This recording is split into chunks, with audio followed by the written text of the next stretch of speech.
नमस्कार, आप देख रहे हैं A1 उत्तर प्रदेश और मैं हूं आपके साथ भारती उत्कर्ष जैन। बुलेटिन की शुरुआत करेंगे इस वक्त की हेडलाइंस के साथ। सीएम योगी आदित्यनाथ ने 6,696 शिक्षकों को सौंपा नियुक्ति पत्र। कहा, समाज के प्रति रहें ईमानदार, राष्ट्र की नींव को करें मजबूत।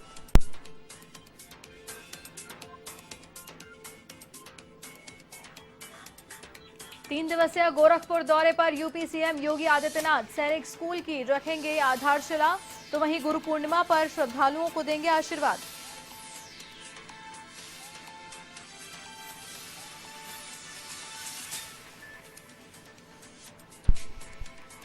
यूपी में बसपा का सियासी दांव। अयोध्या में ब्राह्मण सम्मेलन की शुरुआत। बसपा महासचिव सतीश मिश्रा ने किए रामलला के दर्शन, तो हनुमानगढ़ी में भी की विशेष पूजा अर्चना।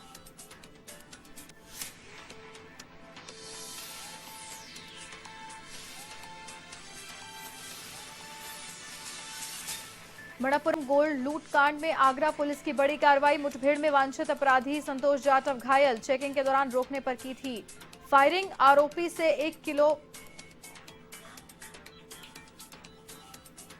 सोना बरामद।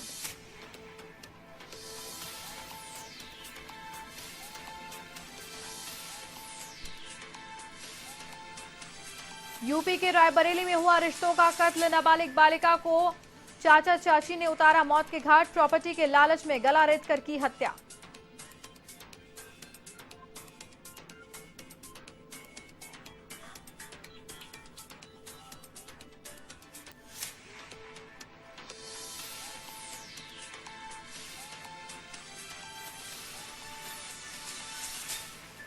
उत्तर प्रदेश के लखनऊ में मुख्यमंत्री योगी आदित्यनाथ ने बेसिक शिक्षा विभाग के अंतर्गत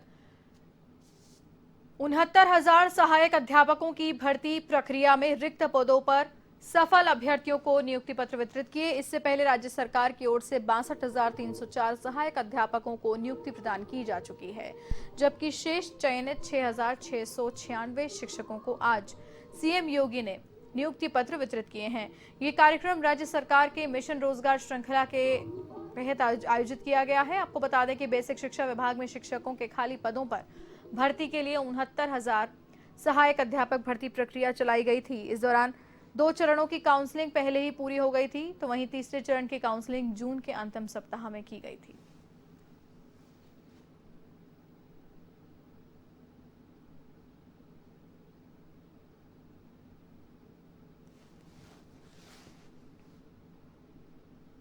मुझे बताते हुए प्रसन्नता है जब हमारी सरकार अपने कार्यकाल के 52 महीने यानी 4 वर्ष 4 महीने का कार्यकाल अपना पूरा कर चुकी है। तो 4 वर्ष 4 महीने के इस पूरे कार्यकाल के दौरान हमारी सरकार ने प्रदेश के अंदर 4.25 लाख से अधिक युवाओं को सरकारी नौकरी उत्तर प्रदेश के अंदर दी, और एक भी नौकरी पर कोई संदेह नहीं कर सकता। भर्ती की प्रक्रिया पूरी पारदर्शी तरीके के साथ, पूरी ईमानदारी के साथ, पूरी शुचितापूर्ण तरीके के साथ संपन्न हुई है।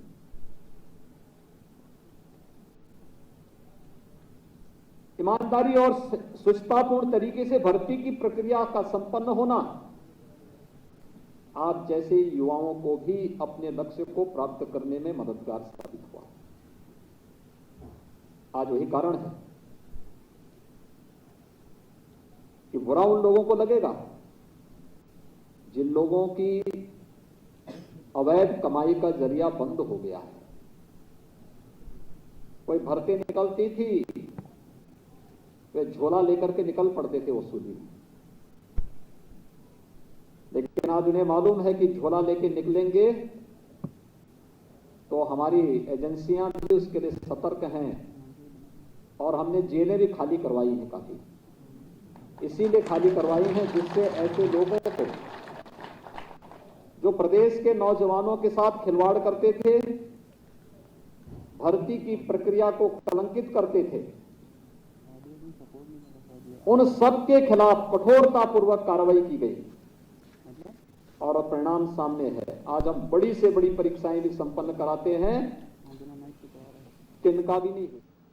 यूपी सीएम योगी आदित्यनाथ आज से गोरखपुर के 3 दिवसीय दौरे पर हैं, जहां वो सैनिक स्कूल की आधारशिला रखने के साथ ही शनिवार को गुरु पूर्णिमा के मौके पर श्रद्धालुओं को आशीर्वाद भी देंगे। साथ ही प्रधानमंत्री नरेंद्र मोदी की ओर से प्रस्तावित 9 मेडिकल कॉलेज के लोकार्पण कार्यक्रमों की तैयारी जांचने के लिए देवरिया और सिद्धार्थनगर का दौरा करेंगे।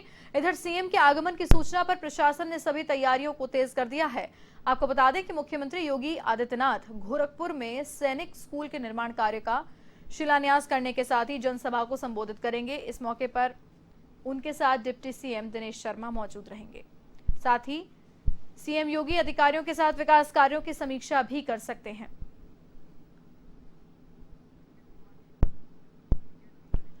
और इसी खबर पर अधिक जानकारी के लिए एवन संवाददाता अनिकेत तिवारी फोन लाइन पर मौजूद हैं। जी अनिकेत, विस्तार से जानकारी दें। बात से आपको मुख्यमंत्री योगी आदित्यनाथ गोरखपुर का टीम रहा है, जहां पर सीएम योगी आदित्यनाथ कल गोरखपुर पहुंचने के बाद के अवसर पर श्रद्धालु हर साल गुरु पूर्णिमा पर आयोजित किया जाता है गोरखपुर में, और उसी पर कार्यक्रमों को लेकर मुख्यमंत्री योगी आदित्यनाथ जो कार्यक्रम है, हालांकि अगर बात कार्यक्रम के मुख्यमंत्री योगी आदित्यनाथ के वो अभी सामने नहीं है, लेकिन अगर बात की जाए पूरे 3 दिवसीय दौरा ये बताया जा रहा है। 3 दिवसीय दौरे में मुख्यमंत्री योगी आदित्यनाथ देवरिया सिद्धार्थ और प्रधानमंत्री नरेंद्र मोदी ने जो प्रस्तावित किए उनके उनको भी पृथ्वी के आखिर की जो आधारशिला है वो और निर्माण कार्य और कितनी तेजी और कितनी गति दिख है, इन सभी चीजों को लेकर भी करेंगे। साथ ही साथ जो अधिकारी उन्हें किया जाएगा। बताया आप बताना चाहते हैं कि मुख्यमंत्री योगी आदित्यनाथ के साथ दिनेश शर्मा भी वहां पर मौजूद रहेंगे। गुरु पूर्णिमा के अवसर पर सरकार की तरह एक बड़ा कार्यक्रम का जो आयोजन है जो रखा गया है। जी अनिकेत, तमाम जानकारी के लिए आपका बहुत बहुत धन्यवाद। खबर लखनऊ से है, जहां समाजवादी पार्टी का प्रतिनिधिमंडल राजभवन पहुंचा, जिसमें नेता प्रतिपक्ष राम गोविंद चौधरी, पूर्व मंत्री अहमद हसन, राष्ट्रीय प्रवक्ता राजेंद्र चौधरी मौजूद रहे। इस दौरान सपा नेता और आजम खान और मीडिया संस्थानों पर छापेमारी की शिकायत की मामले में जांच की मांग की गई। साथ ही राज्यपाल को विभिन्न समस्याओं से अवगत करवाया गया। माननीय जो समाजवादी पार्टी के वरिष्ठ नेता हैं आजम खान साहब, उनको बीमारी की हालत में जो फर्जी मुकदमे में जेल में डाला गया है, उनको बीमारी की हालत में तत्काल जेल से रिहा करने और उनका उचित दवा कराने और प्रबंध करने की बात कही है। हम लोगों ने जिला पंचायत के चुनाव में, प्रमुखी के चुनाव में जो समाजवादी पार्टी के प्रत्याशियों को पर्चे छीने पर नॉमिनेशन नहीं होने दिया गया, उसकी बात को भी हम लोगों ने रखा है। आजमगढ़ में 3 पासवान समाज के लोगों का घर गिरा दिया गया, घर लूट लिया गया, सारा सामान तोड़ दिया गया, रुपया गहना लूट लिया गया, एक औरत से बलात्कार हुआ, इस बात को भी हम लोगों ने कहा। यूपी की ब्यूरोक्रेसी में बड़ा बदलाव, 7 आईपीएस अफसरों के तबादले हुए। उत्तर प्रदेश पुलिस में भारी फेरबदल की तैयारियां, दर्जन भर से ज्यादा एडीजी और आईजी स्तर के अधिकारी बदले जाने की संभावना। मुकुल गयोल और एसीएस गृह अवनीश अवस्थी के निशाने पर कई अफसर, 2 साल से ज्यादा समय तक जिलों में जमे पुलिस कप्तानों का भी हो सकता है तबादला।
यूपी में विधानसभा चुनाव से पहले बहुजन समाज पार्टी प्रमुख मायावती ने बड़ा दांव चलने की तैयारी की है। सूबे में एक बार फिर से मायावती ब्राह्मणों को साधने में जुट गई हैं और इसी के तहत बसपा का ब्राह्मण सम्मेलन अयोध्या से शुरू हुआ है। ये सम्मेलन पहले चरण में यूपी के 6 जिलों में शुरू किया गया है, तो वहीं सम्मेलन 29 जुलाई तक संपन्न होगा। बीएसपी महासचिव सतीश मिश्रा पर इस सम्मेलन का जिम्मा दिया गया है, तो वहीं इसके तहत सतीश चंद्र मिश्रा ने अयोध्या में ब्राह्मणों को जोड़ने की कवायद भी शुरू कर दी है। इस दौरान रामनगरी पहुंचे बीएसपी के राष्ट्रीय महासचिव सतीश चंद्र मिश्रा ने रामलाल और हनुमानगढ़ी के दर्शन कर पूजा अर्चना की। इस मौके पर सतीश मिश्रा ने योगी सरकार पर निशाना साधते हुए कहा कि भाजपा अगर सोचती है कि प्रभु राम केवल उसके हैं तो ये उसकी सबसे बड़ी भूल है। भगवान राम सबके हैं। सतीश मिश्रा ने कहा कि हम धर्म के नाम पर राजनीति नहीं करते।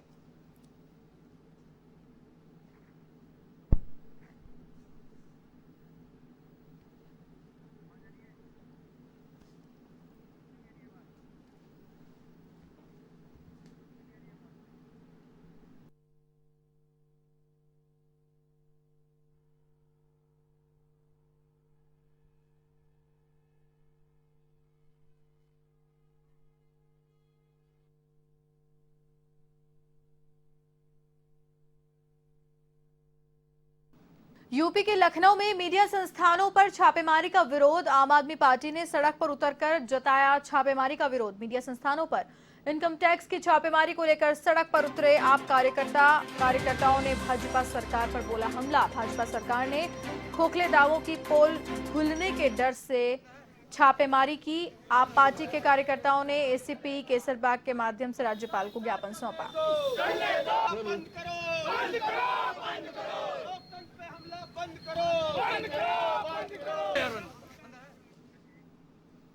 यूपी के आगरा से बड़ी खबर। मणिपुरम गोल्ड लोन कांड में पुलिस का बड़ा एक्शन। वांछित अपराधी संतोष जाटव की हुई पुलिस से मुठभेड़ में गंभीर रूप से घायल हुआ संतोष जाटव। चेकिंग के दौरान रोकने पर पुलिस पर फायरिंग की थी।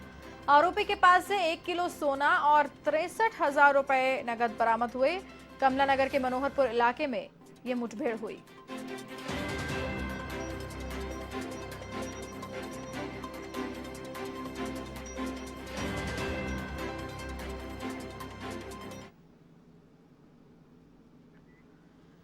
यूपी के रायबरेली में नाबालिग बालिका का शव मिलने से सनसनी फैल गई। संदिग्ध परिस्थितियों में बच्ची का शव मिला। पुलिस ने हत्या के आरोप में चाचा चाची को गिरफ्तार किया। प्रॉपर्टी के लालच में चाचा चाची ने गला रेतकर हत्या की। डीह थाना क्षेत्र के गुलाबगंज गांव की घटना है।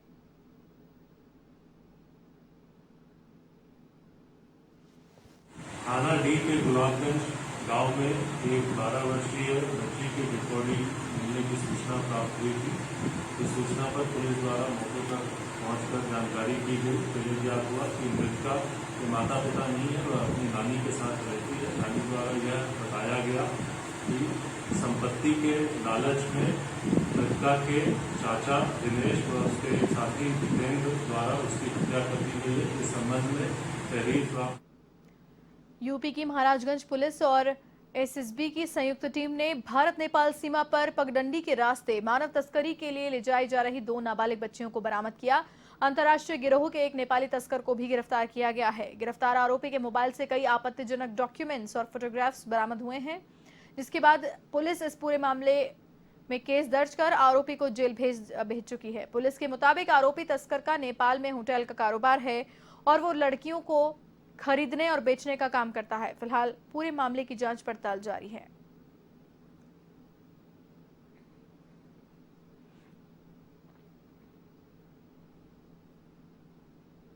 थाना ठूठीबारी पुलिस और एसएसबी के द्वारा एक कैलाश नाम का एक व्यक्ति है, उम्र लगभग 32 साल है, ये नेपाल का निवासी है। इसको गिरफ्तार किया गया है। इसके साथ 2 लड़कियां जो नाबालिग हैं, एक कुशीनगर की रहने वाली है और एक हमारे जनपद की रहने वाली है। दोनों को ये ले जाने का उस पार प्रयास कर रहा था। इसको पकड़ा गया। इसने पूछताछ में बताया कि इसका एक बिलासपुर में वहाँ होटल है और होटल में काम कराने के लिए इन लड़कियों को ये बहला फुसला के ले जा रहा था। इस पर सुसंगत धाराओं में मुकदमा कायम किया गया है और बाकी भी उत्तर प्रदेश की शाहजहांपुर पुलिस ने ग्रामीण इलाकों में पीतल को सोना बताकर ठगी करने वाले गिरोह का पर्दाफाश किया। इस दौरान कलान थाना क्षेत्र में पुलिस ने 6 आरोपियों को गिरफ्तार किया है। गिरफ्तार आरोपियों में एक महिला भी शामिल है। सभी आरोपी नोएडा और गुजरात के रहने वाले हैं। गिरोह की महिला सरगना समेत एक अन्य सदस्य फरार है। पुलिस ने आरोपियों से पीले रंग का हार, पीले रंग की कई मुद्राएं और नकदी बरामद की।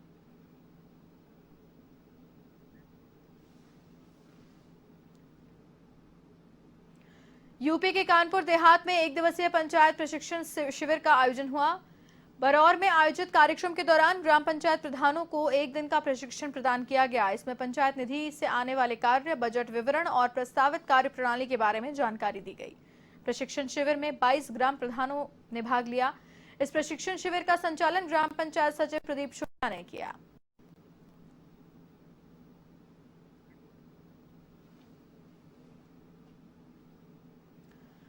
खबर यूपी के बाराबंकी से है, जहां जिला पंचायत अध्यक्ष राजरानी रावत ने सिरौली गैसपुर संयुक्त चिकित्सालय का औचक निरीक्षण किया और स्वास्थ्य सेवाओं की जानकारी ली। इस दौरान उन्होंने अस्पताल में मरीजों से चर्चा की, साथ ही डॉक्टर्स की ओर से किए जा रहे कार्यों का फीडबैक भी लिया।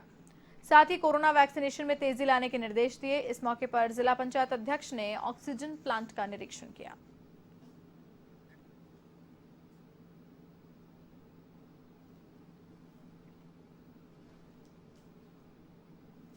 यूपी के डिप्टी सीएम केशव प्रसाद मौर्य का सहारनपुर दौरा रद्द। करोड़ों रुपए की परियोजनाओं का लोकार्पण और शिलान्यास करने जा रहे थे सहारनपुर। हवाई जहाज में तकनीकी खराबी के कारण डिप्टी सीएम का हवाई जहाज उड़ान नहीं भर सका। अब वर्चुअल कार्यक्रम को संबोधित करेंगे deputy CM Keshav Prasad Maurya. Keshav Prasad Maurya VC के जरिए सभी परियोजनाओं का लोकार्पण करेंगे। 809 करोड़ की 288 परियोजनाओं का लोकार्पण व शिलान्यास होगा।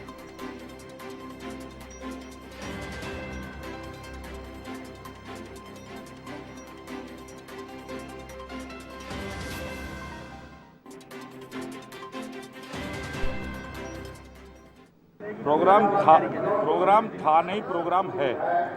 माननीय केशव प्रसाद मौर्य जी, उप मुख्यमंत्री उत्तर प्रदेश सरकार, उनका आज का कार्यक्रम सहारनपुर में यहाँ था। अनेक योजनाओं का शिलान्यास और लोकार्पण करना था, मगर उनके प्लान में कुछ तकनीकी खराबी आने के कारण वो वहाँ से टेक ऑफ नहीं कर पा रहे।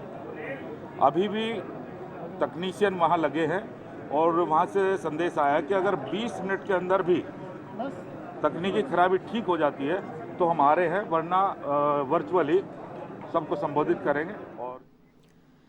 और इसी के साथ इस बुलेटिन में फिलहाल के लिए इतना ही। देश और दुनिया की तमाम बड़ी खबरों के लिए आप देखते रहिए A1 TV। नमस्कार।